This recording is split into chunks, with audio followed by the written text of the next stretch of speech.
Keeping the surface clean underneath your car is probably one of the most important things you have to do. It's gonna give you any indication if there's anything that fell on the floor, any liquids on the floor or whatsoever. Thankfully enough, we spotted a big patch underneath the ST behind me. Turns out that the water coolant tank is leaking. It actually has got a clip that broke. Well, not the clip broke, it has got like a crack in it, and also right here underneath the lid it has a crack. Check out these small clips.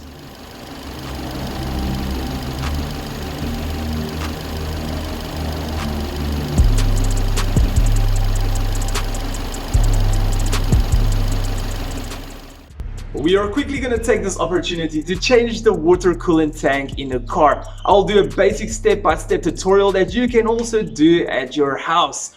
Let's get into it.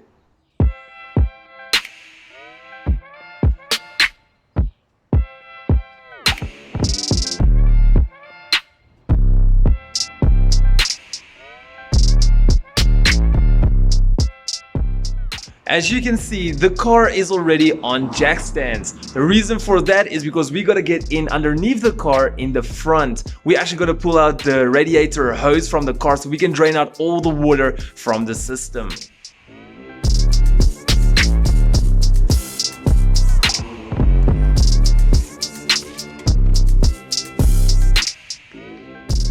This water pipe over here is the lowest water pipe in your water system. By opening this pipe, all the water will actually drain out.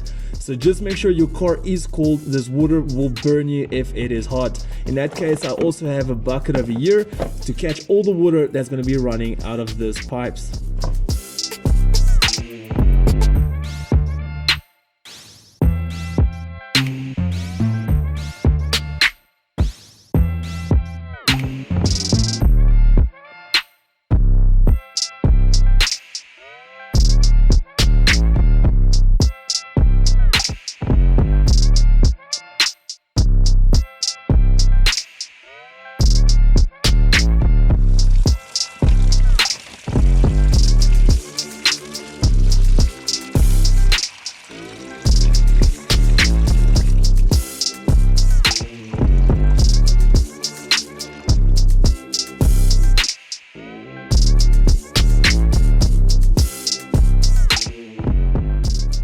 So currently all the water is drained out. We're gonna remove this cap real quick, and there is minimal water inside.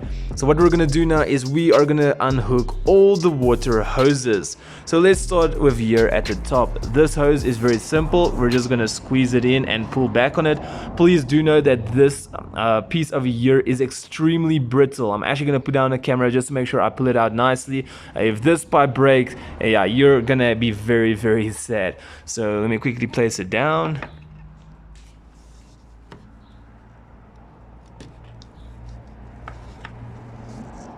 Okay, so now for the bottom one, what we're gonna do is we're actually gonna press it downwards. It's got one of these clips that's actually just hooked in from underneath. We're gonna remove it, and we actually have got a crack sitting right over there. So from here on, we are just gonna try to pull it backwards so it can come out.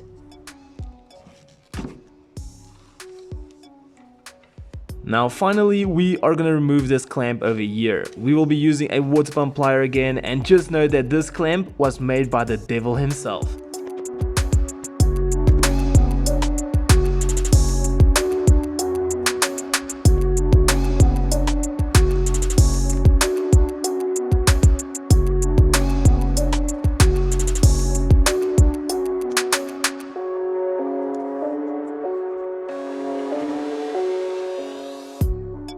Now that all the water hoses is removed, we are gonna remove this coolant tank. What we're gonna do is we're gonna push the coolant tank into this direction, because right over here there is a clip. So we're gonna move it to the left, and we're gonna take a flat screwdriver. We're gonna just prime it up a little bit until we can break free.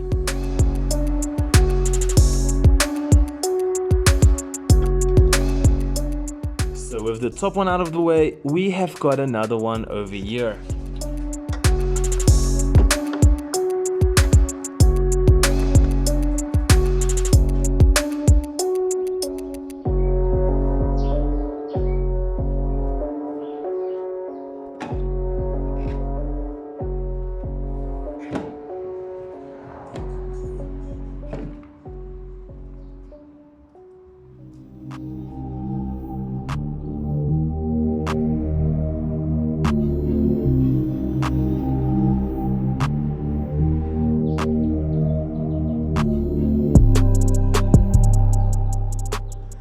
This is a massive difference. By just installing this new coolant tank, we should be able to gain about 100 horsepower.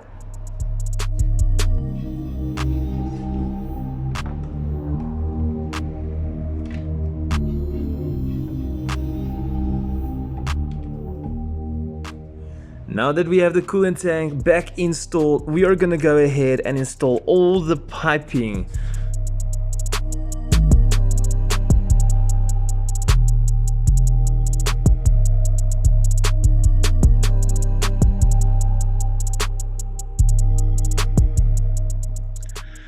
Yeah, did you guys see it? This broke. This is the part that goes into the pipe, and it's got like a small piece of plastic sticking out here at the back, and as soon as I pressed it into the new coolant tank, it broke. It was so brittle, I used almost no power, it just popped right off. So I quickly went to the closest spare shop. Unfortunately, they did not have it, so tomorrow I quickly gotta go to Ford themselves to try and see if I can get this little devil. But as you can see, it just looks very bad. I think it would have broke, even if it had to fit, it would have broke within a year probably. So it is what it is. This morning I had a really early start, okay? I had to go all the way to Ford to go and get this part. So yeah, we broke off that little piece of plastic and we end up with this entire package. This is technically the entire pipe. You cannot purchase it alone. So I do really actually recommend you guys to have a look at that piece. It might be extremely brittle like ours. I mean, it's a 2014 model. I doubt it has ever been replaced. So that is what, 8 years it has been in the car. So anyway, I'm gonna just show you this. It's like the product number and all of that. Well, I hope it's the product number. Yeah, here we go, serial numbers, everything is there. I'll drop it for you guys in the description as well. So let's quickly just unwrap it for you, just so that you can have a quick peek. So this is literally the entire pipe. This pipe actually goes to your turbo. That's pretty darn cool to know.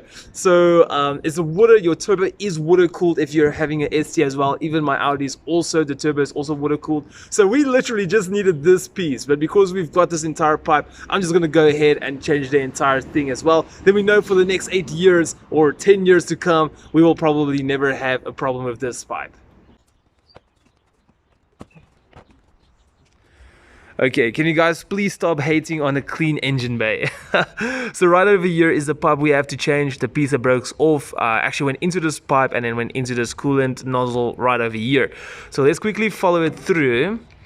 Here it goes all the way, following it down to here at the back. So we're just gonna unclip it. We're gonna use our famous water pump plier. It just, when it comes to stuff like this, the water pump plier is just the best.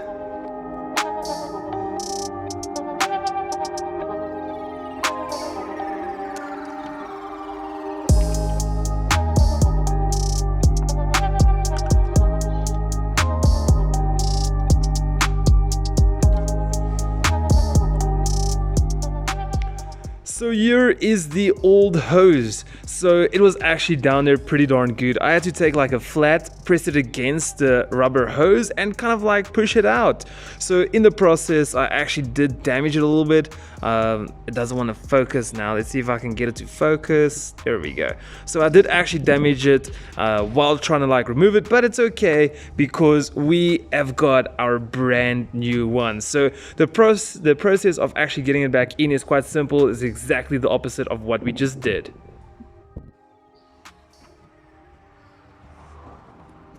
So we have got all three of the pipes connected, 1, 2, and 3. What we're gonna do now is we are gonna top it up with water, and it's gonna be water only. We have removed all the pipes. We might have made a mistake, it might not be clamped on properly or whatsoever. So what we're gonna do is top it up with water only. If it doesn't leak at all, we're gonna drain some water out and top it up with antifreeze. We're not gonna do that in the video, we are just gonna test and make sure everything is fine.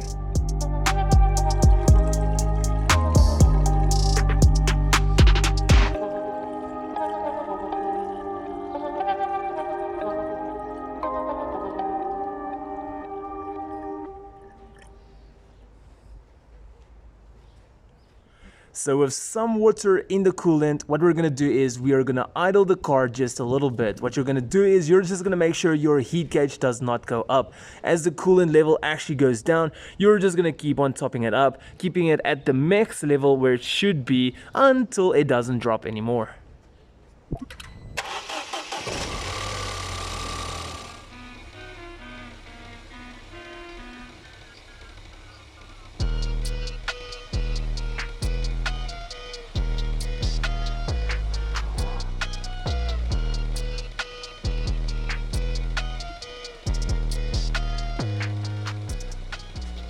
It was a pretty easy install. Unfortunately, that piece I broke down just made the process so much longer. But anyway, everything looks good. I don't see any leak. What I'm gonna do is off the camera, off recording, I'm gonna drain the water out like before. I'm gonna jack the car up, get the water out, and then top up with 50% antifreeze and 50% water. But for this video, it's gonna wrap it up. I do hope that this helped you guys out. Now you guys know what to be cautious about, so you don't end up where I ended up and had to go to the spare shop again. So anyway, guys, thank you so much for watching. I'll see you in my next video. And for some bonus content, that is why I only threw in water first to make sure that everything is okay. Turns out the new coolant bottle is actually defective. Where the seam is, where they come together, it's leaking there. Check out this clip.